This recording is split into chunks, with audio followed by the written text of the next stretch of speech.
Good morning. Thank you for joining me today.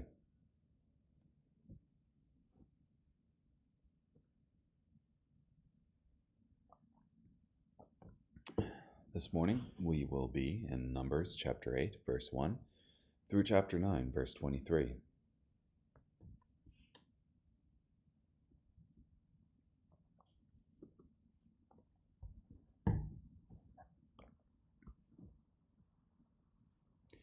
The Lord spoke to Moses, "Speak to Aaron and tell him, when you set up the lamps, the 7 lamps are to give light in front of the lampstand."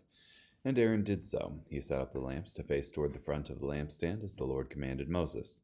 This is how the lampstand was made. It was beaten work in gold. From its shaft to its flowers, it was beaten work, according to the pattern which the Lord had shown Moses, so he made the lampstand. Then the Lord spoke to Moses, "Take the Levites from among the Israelites and purify them. And do this to them to purify them. Sprinkle water of purification on them, then have them shave all their body and wash their clothes, and so purify themselves. Then they are to take a young bull with its grain offering of fine flour mixed with olive oil, and you are to take a second young bull for a purification offering. You are to bring the Levites before the tent of meeting and assemble the entire community of the Israelites. Then you are to bring the Levites before the Lord, and the Israelites are to lay their hands on the Levites. And Aaron is to offer the Levites before the Lord as a wave offering from the Israelites, that they may do the work of the Lord. When the Levites lay their hands on the heads of the bulls, offer the one for a purification offering, and the other for a whole burnt offering to the Lord, to make atonement for the Levites. You are to have the Levites stand before Aaron and his sons, and then offer them as a wave offering to the Lord. And so you are to separate the Levites from among the Israelites, and the Levites will be mine. After this, the Levites will go in to do the work of the tent of meeting, so you must cleanse them and offer them like a wave offering, for they are entirely given to me from among the Israelites. I have taken them for myself instead of all who open the womb, the firstborn sons of all the Israelites. For all the firstborn males among the Israelites are mine, both humans and animals. When I destroyed all the firstborn in the land of Egypt, I set them apart for myself. So I have taken the Levites instead of all the firstborn sons among the Israelites. I have given the Levites as a gift to Aaron and his sons from among the Israelites to do the work for the Israelites in the tent of meeting, and to make atonement for the Israelites, so there will be no plague among the Israelites when the Israelites come near the sanctuary. So Moses and Aaron and the entire community of the Israelites did this with the Levites, according to all that the Lord commanded Moses concerning the Levites. This is what the Israelites did with them. The Levites purified themselves and washed their clothing. Then Aaron presented them like a wave offering before the Lord, and Aaron made atonement for them to purify them. After this, the Levites went in to do their work in the tent of meeting before Aaron and before his sons, as the Lord had commanded Moses concerning the Levites, so they did. Then the Lord spoke to Moses, "This is what pertains to the Levites. At the age of 25 years and upward, one may begin to join the company in the work of the tent of meeting, and at the age of 50 years they must retire from performing their work and may no longer work. They may assist their colleagues in the tent of meeting to attend to needs, but they must not do work. This is the way you must establish the Levites regarding their duties." The Lord spoke to Moses in the wilderness of Sinai, in the first month of the second year after they had come out of the land of Egypt. The Israelites are to observe the Passover at its appointed time. In the 14th day of this month at twilight, you are to observe it at its appointed time. You must keep it in accordance with all its statutes and all its customs. So Moses instructed the Israelites to observe the Passover, and they observed the Passover on the 14th day of the first month at twilight in the wilderness of Sinai, in accordance with all that the Lord had commanded Moses. So the Israelites did. It happened that some men who were ceremonially defiled by the dead body of a man could not keep the Passover on that day, so they came before Moses and before Aaron on that day. And those men said to him, "We are ceremonially defiled by the dead body of a man. Why are we kept back from offering the Lord's offering at its appointed time among the Israelites?" So Moses said to them, "Remain here, and I will hear what the Lord will command concerning you." The Lord spoke to Moses, "Tell the Israelites, if any of you or of your posterity become ceremonially defiled by touching a dead body or are on a journey far away, Then you may observe the Passover to the Lord. They may observe it on the 14th day of the second month at twilight. They are to eat it with bread made without yeast and without bitter herbs. They must not leave any of it until morning, nor break any of its bones. They must observe it in accordance with every statute of the Passover. But the man who is ceremonially clean and was not on a journey and fails to keep the Passover, that person must be cut off from his people, because he did not bring the Lord's offering at its appointed time.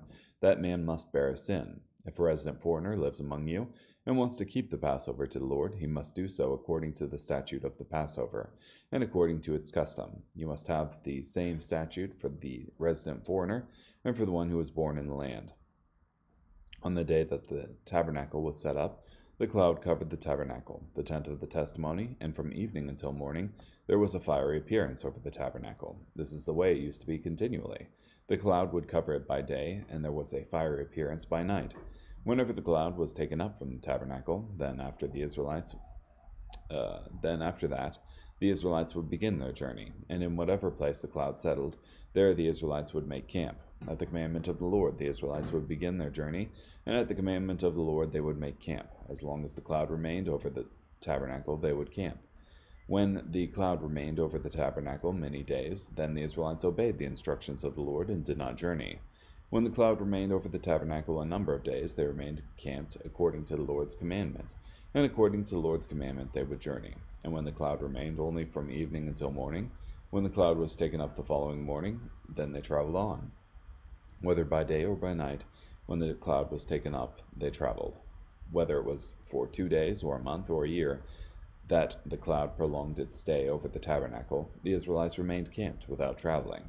But when it was taken up, they traveled on. At the commandment of the Lord they camped, and at the commandment of the Lord they traveled on. They kept the instructions of the Lord according to the commandment of the Lord by the authority of Moses.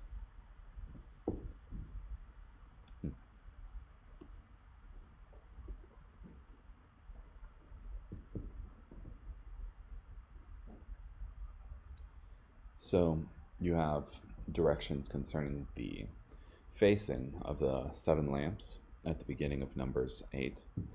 Then you have the cleansing of the Levites and offering them as a wave offering before the Lord. A description of when they should begin their work and retire. They could begin at the age of 25, so 5 years earlier than the 30 earlier. I guess the 30 was for specific work within the tabernacle, and this is more like just general help. And then they had to retire at 50. Carrying on from that, you had another revelation from God concerning the Passover, in that some people were ceremonially unclean at the time of the Passover, and went to Moses asking about what was the Lord's command concerning this. Should they still keep the Passover or not? And Moses went and asked the Lord, and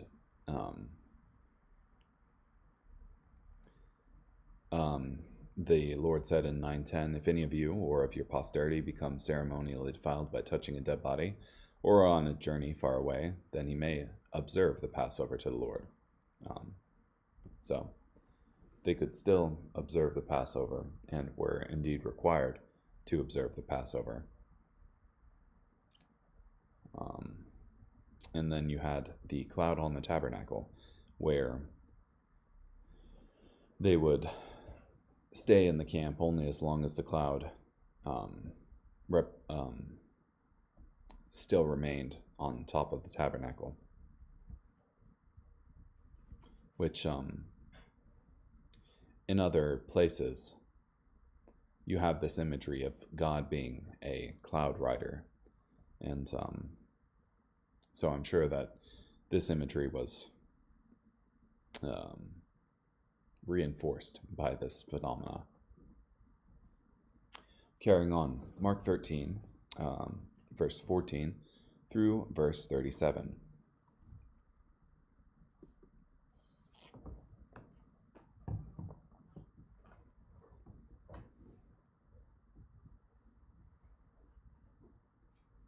Um, Tracking back a little bit to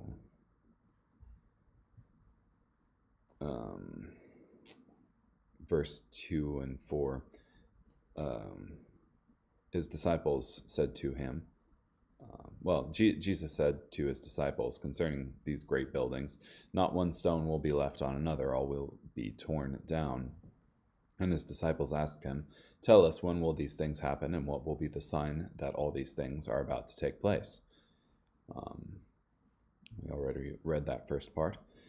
In verse 14, but when you see the abomination of desolation standing where it should not be, let the reader understand, then those in Judea must flee to the mountains. The one on the roof must not come down or go inside to take anything out of his house. The one in the field must not turn back to get his cloak. Woe to those who are pregnant and to those who are nursing their babies in those days.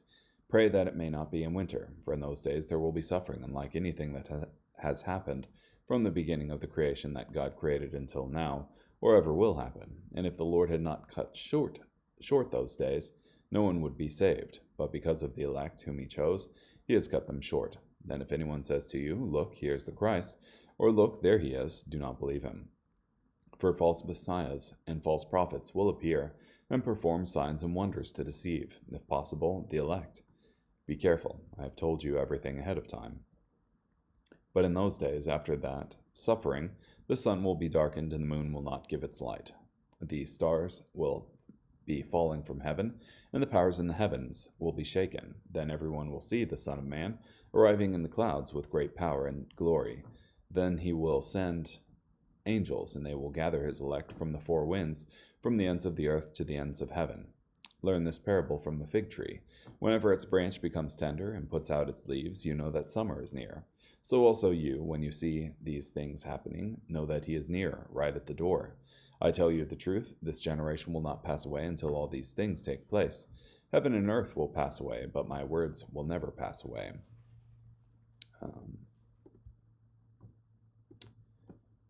But as for that day or hour, no one knows it, neither the angels in heaven nor the Son, except the Father. Watch out, stay alert, for you do not know when the time will come. It is like a man going on a journey. He left his house and put his slaves in charge, assigning to each his work, and commanded the doorkeeper to stay alert. Stay alert, then, because you do not know when the owner of the house will return, whether during evening, at midnight, when the rooster crows, or at dawn, or else he might find you asleep when he returns suddenly. What I say to you, I say to everyone, stay alert.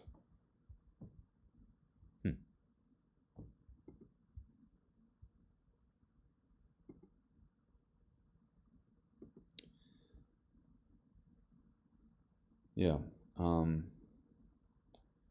I think in Mark 13:30, when it says, I tell you the truth, this generation will not pass away until all these things take place, the word there for generation can be used for race.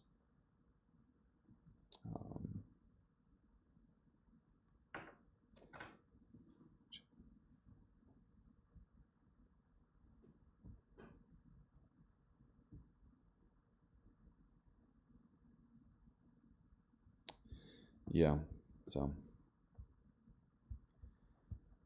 not super sure. I think the NASB translates it as race. Oh, it just has a footnote there that says or race.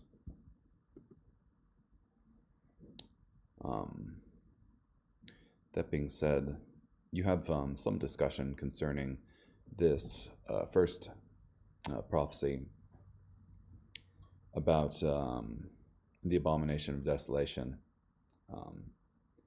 being fulfilled in the person of Antiochus Epiphanes, who went and persecuted the Jews heavily. And I think based on this prophecy that the one on the roof must not come down or go inside to take anything out of the house, and the one in the field must not turn back to get his cloak. And woe to those who are pregnant and to those who are nursing their babies in those days. Pray that it may not be in winter. Based on this destruction, foretelling of of a destruction of Israel, that Christians went and fled to the mountain prior to the Roman, destruction of Israel. And whereas the Jews were banking on the fact that the temple of the Lord was present in there, the Christians fled and were saved.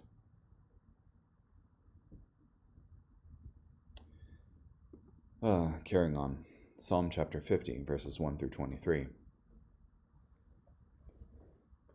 El God, the Lord, speaks and summons the earth to come from the east and west. From Zion, the most beautiful of all places, God comes in splendor. Our God approaches and is not silent. Consuming fire goes ahead of him, and all around him a storm rages. He summons the heavens above, as well as the earth, so that he might judge his people. He says, "Assemble my covenant people before me, those who ratified a covenant with me by sacrifice." The heavens declare his fairness, for God is judge. Selah. He says, "Listen, my people, I am speaking. Listen, Israel, I am accusing you. I am God, your God. I am not condemning you because of your sacrifices, or because of your burnt sacrifices that you continually offer me. I do not need to take a bull from your household, or goats from your sheepfolds, for every wild animal in the forest belongs to me, as well as the cattle that graze on 1,000 hills. I keep track of every bird in the hills, and the insects of the field are mine. Even if I were hungry, I would not tell you, for the world and all it contains belongs to me. Do I eat the flesh of bulls? Do I drink the blood of goats? Present to God a thank offering. Repay your vows to the Sovereign One. Pray to me when you are in trouble. I will deliver you, and you will honor me." God says this to the evildoer: "How can you declare my commands and talk about my covenant? For you hate instruction and reject my words. When you see a thief, you join him. You associate with men who are unfaithful to their wives. You do damage with words and use your tongues to deceive. You plot against your brother. You slander your own brother. When you did these things, I was silent, so you thought I was exactly like you. But now I will condemn you and state my case against you. Carefully consider this, you who reject God. Otherwise I will rip you to shreds, and no one will be able to rescue you. Whoever presents a thank offering honors me. To whoever obeys my commands, I will reveal my power to deliver."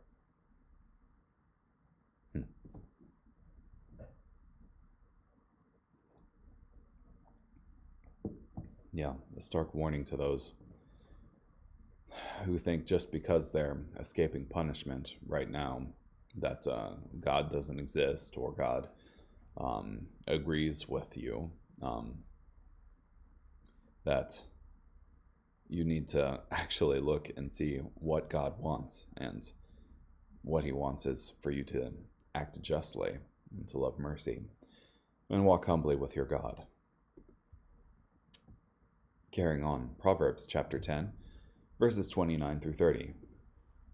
The way of the Lord is like a stronghold for the upright, but it is destruction to evildoers.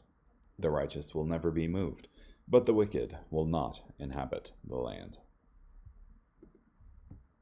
Okay, well, thank you so much for joining me today. Hope you have a great day.